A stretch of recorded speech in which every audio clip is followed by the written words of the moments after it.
Hey y'all! Thought we'd pop in today to talk about choosing the right yarn, because apparently the people who make yarn have collectively decided that giving us 5,000 options is a perfectly reasonable thing to do. You walk into a craft store thinking, I just need some yarn, and 45 minutes later you're standing in the aisle holding 6 skeins comparing labels like you're buying a used car. You start asking questions you never thought you'd ask. Is merino softer than alpaca? Why does this one feel like a cloud while that one feels like it could sand a table? Before long, you're reading fiber percentages with the intensity of someone studying for final exams. So today, let's make the whole process a lot less intimidating and maybe have a laugh along the way. When people first start knitting or crocheting, they often assume that yarn is just, well, yarn. It's colorful string that eventually becomes a blanket, right? Oh, if only it were that simple. Choosing yarn is a little like choosing ingredients in a recipe. You wouldn't use hot sauce instead of vanilla extract just because they're both liquids. Likewise, not every yarn belongs in every project.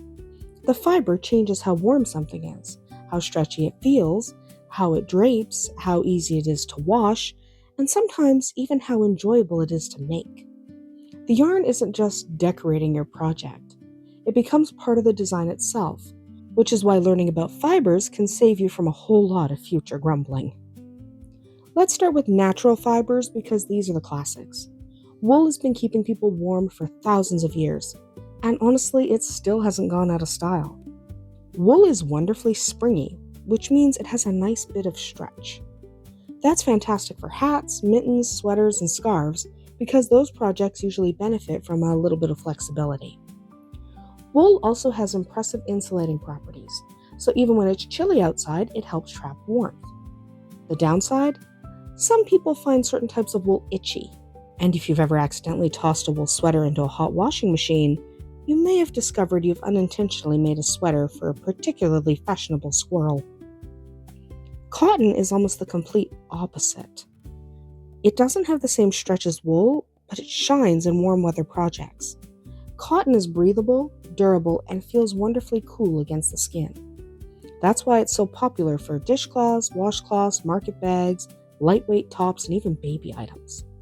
It also tends to hold its shape quite well, although sometimes that lack of stretch means your hands have to work just a little bit harder while you're stitching. Still, cotton is one of those dependable fibers that's always ready to get the job done without making a big dramatic production out of it. Then there are some of the more luxurious fibers that make you pick up a skein, pet it for a minute, and suddenly start calculating whether eating instant noodles for a week might be worth it. Alpaca is wonderfully soft and incredibly warm, while remaining surprisingly lightweight. It creates beautiful scarves, shawls, and accessories that feel wonderfully cozy. Bamboo offers gorgeous drape and a silky feel that works beautiful in flowing garments. Every fiber has its little personality, though. Bamboo can sometimes split while you're working, and certain fuzzy luxury yarns have a talent for hiding your stitches just when you're trying to count them. It's kind of like the yarn is playing hide and seek and forgot to tell you the rules. Of course, natural fibers aren't the only players in town. Synthetic fibers deserve far more credit than they sometimes receive. Acrylic, nylon, and polyester have become favorites for many crafters because they're affordable, colorful, and generally pretty easy to care for. If you've ever made a blanket that's destined to survive children, pets, spilled juice, mysterious sticky substances, and approximately 9,000 trips through the washing machine, acrylic may become one of your best friends. Synthetic fibers often make excellent choices for charity projects, toys, home decor, and a lot of those everyday objects where durability matters just as much as softness. One of my favorite developments in modern yarn is the huge variety of blends available. Rather than asking you to choose one fiber forever, yarn manufacturers often combine different fibers to balance their strengths. A wool-acrylic blend might give you the warmth and elasticity of wool while making the finished project easier to wash and a little gentler on the budget. Cotton blended with bamboo can combine durability with beautiful drape.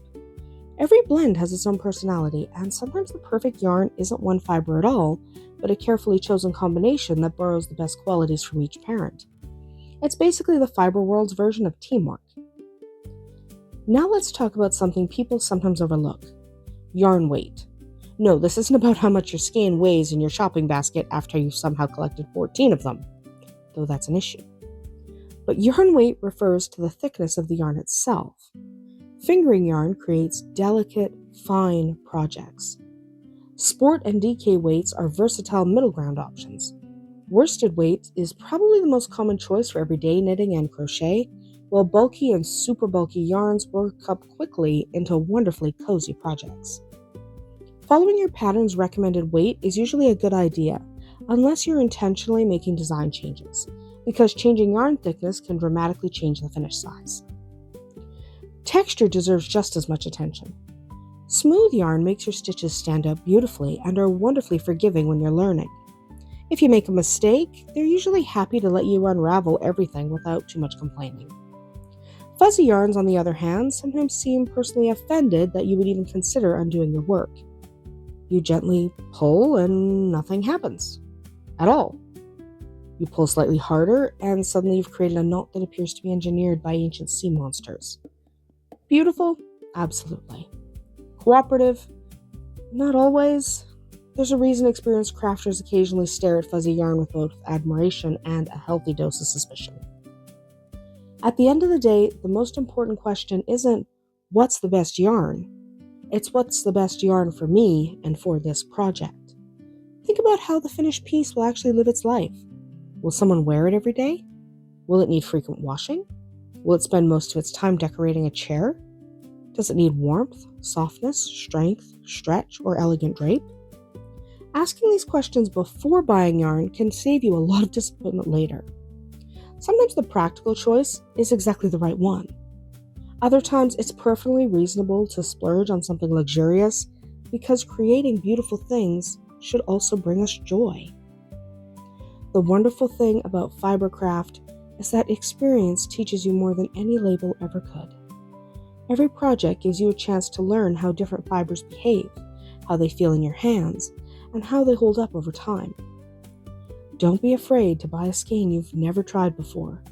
Knit or crochet a little swatch, and simply see what happens. Some experiments become treasured favorites.